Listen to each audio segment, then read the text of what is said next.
प्रिय भैया बहनों, आज हम सभी कक्षा षष्ठ सामाजिक विषय के अंतर्गत पाठशाला में देखेंगे कि क्या बताती हैं हमें किताबें। इसमें मवेशी, घोड़े और रथ, मतलब हमको किताबों में लेख कहाँ मिलता है कि मवेशी भी थे, घोड़े भी थे, रथ थे, किस प्रकार से चलते थे, किस प्रकार इनकी क्रियाविधि थी। ऋग्वेद में मवेशियों, बच्चों और घोड़ों की प्राप्ति के लिए अनेक प्रार्थनाएं लिखी गई हैं।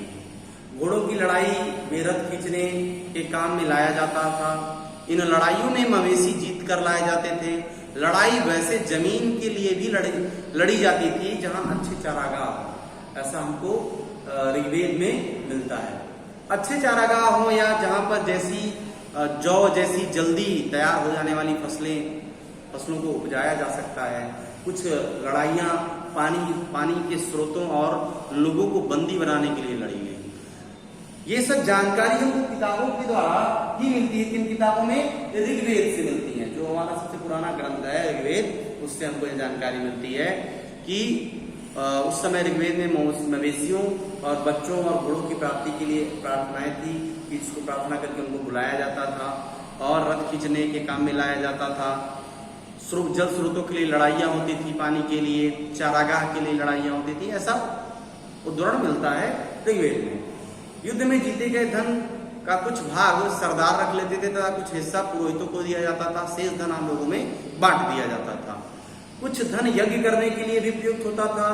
यज्ञ की आग में आहुति दी जाती थी। ये आहुतियां देवी देवताओं को दी जाती थी। घी, अनाज और कभी कभी जानवरों को भी ये आहुतियां दी जाती थी। अब आता है इसी में कि लोगों की विशेषता बताने वाले शब्द, ठीक है।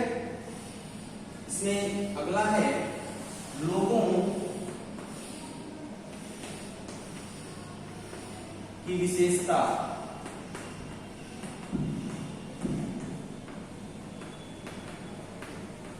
बताने वाले शब्द।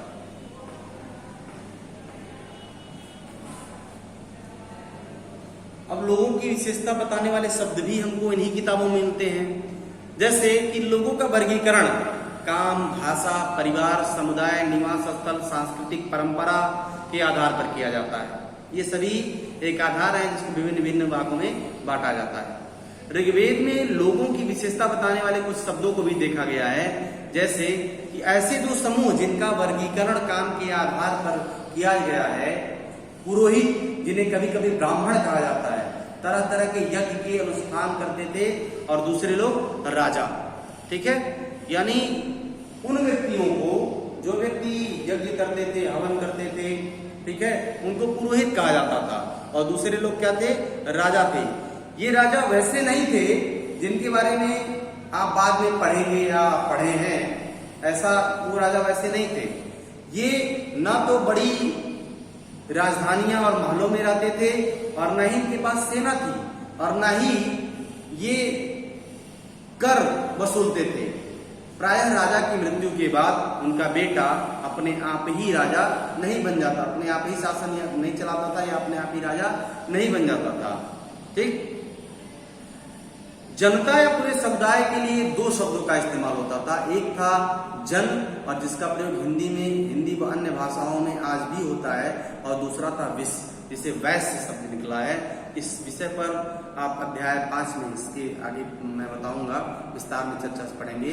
ऋग्वेद में विश्व और जनों के नाम मिलते हैं। यानी दो शब्द क्या हैं? विश्व और जन।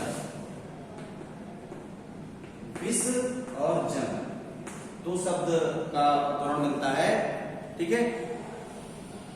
इसलिए हमें पूर्व मतलब जन या विश्व, भरत जन या विश्व जन या विश्व जैसे कोई उल्लेख मिलते हैं इन किताबों में। जिससे जन का मतलब जन सामान्य, जैसे कि आज हम लोग यूज करते हैं कि 2 जन, 4 जन, 5 जन, ठीक है। इस प्रकार से उस समय भी इसका उदाहरण मिलता था।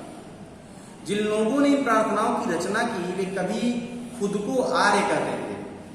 आर्य का मतलब श्रेष्ठ होता है, अपने आप को बड़ा कहते थे, ठीक है।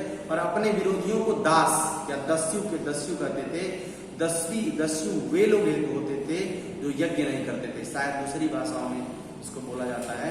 बाद के समय में वे दास, या जिसका स्त्रीलिंग क्या होगा? दासी, शब्द का मतलब गुलाम हो गया, ठीक है। मतलब उस समय दास्यु का मतलब ये नहीं था, लेकिन बाद में इसका मतलब क्या हो गया, गुलाम। ठीक है, दास वे दासी या दास वे स्त्री या पुरुष होते थे जिन्हें युद्धों में बंदी बनाया जाता था और उन्हें उनके मालिक की जायदाद माना जाता था। जो भी काम मालिक चाहते थे उन्हें वह सब कुछ करना पड़ता था। जिस युग में उपमहाद्वीप के उत्तर पश्चिम में ऋग्वेद की रचना हो रही थी, उसी समय दूसरी जगहों पर एक अलग तरह का विकास हो रहा था, जिसको हम अभी चर्चा करेंगे, खामोश प्रहरी। ठीक है, इसको हम कहते हैं खामोश प्रहरी। ठीक, इसको आप अपने जो किताब है उसमें चित्र दिए गए हैं, उन चित्रों को देखकर समझ सकते हैं। ठीक है, आगे की चीजों का हम अगले वीडियो में चर्चा करेंगे।